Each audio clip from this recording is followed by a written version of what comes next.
আপনার ওয়াইফকে প্রত্যেক মাসে হাত খরচের টাকা দেবেন।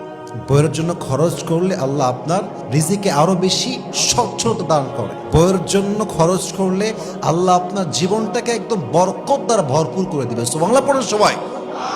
আপনার ঘরে আসার পূর্বে সে তার বাবার রাজকন্যা ছিল, আর তার বাবা তাকে এত কিছু দিয়েছে যা তাকে বলতে হয় নাই, তার বাবা নিজের থেকেই দিয়ে দিয়েছে। ঠিক কিনা বলেন?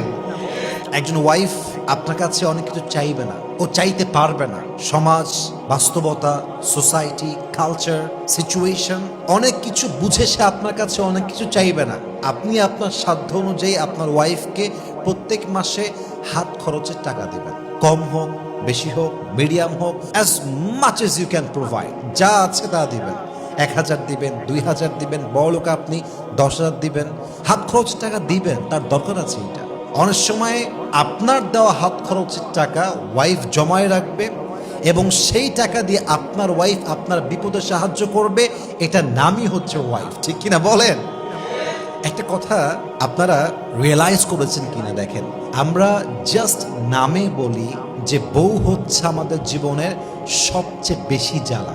আমরা নামে বলি যে বউ হচ্ছে আমার জীবনে সবচাইতে বিরক্তিকর জিনিস, কিন্তু বাস্তবতা হচ্ছে এটা জাস্ট মুখের কথা। বিপদে পড়লে, কষ্টে পড়লে, অসুস্থ হলে, রোগী হয়ে গেলে, বিছান ধরা হয়ে গেলে একমাত্র বউ ছাড়া আশেপাশের কাউকে হারিকেন দিয়ে খুঁজে পাওয়া যায় না। ঠিক কিনা বলেন? তা আপনি যদি আপনার ওয়াইফকে হাত খরচের টাকা দেন, এটা আপনার জন্যও লাভ, তার জন্যও লাভ। কখন কোথায় লাগবে, কেমনে লাগবে, এটা কে জানে। অতএব ব্যক্তিত্ব বোধ হচ্ছে দিবেন। আচ্ছা, আমি বলছি না লাখ টাকা দিবেন, আমি বলছি দেন, 1000 দেন, 2000 দেন, বাট তাকে একটা হাত খরচ দিবেন। কারণ আপনার ঘরে আসার পূর্বে সে তার বাবার রাজকন্যা ছিল, আর তার বাবা তাকে এত কিছু দিয়েছে যা তাকে বলতে হয় নাই, তার বাবা নিজের থেকেই দিয়ে দিয়েছে। ঠিক কিনা বলেন? এটা খেয়াল রাখবেন। হাত খরচের টাকা দিবেন বউকে, চিপটামি করবেন না। অনেক স্বামী আছে, হ্যাঁ, 1 নম্বর হার কিপটা, হেবাড়ার সব জায়গা টাকা বের হয়, আর বউ চাইলে বাহানা শুরু হয়ে গেল, আর এই সমস্যা, ওই সমস্যা, मैं गरीब हूं, मैं बहुत गरीब हूं। হ্যাঁ, আমি গরিব, বাপ গরিব, দাদা গরিব, আমার মতো গরিবের দুনিয়াতে কেউ নাই।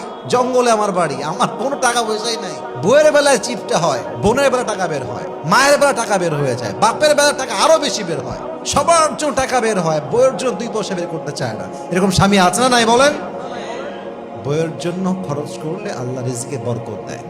বইয়ের জন্য খরচ করলে আল্লাহ আপনার রিজিকে আরো বেশি স্বচ্ছতা দান করে। বইয়ের জন্য খরচ করলে আল্লাহ আপনার জীবনটাকে একদম বরকত দ্বারা ভরপুর করে দিবে। সুবহানাল্লাহ পড়েন সবাই। এই জন্য বউকে হাত খরচ দিবেন।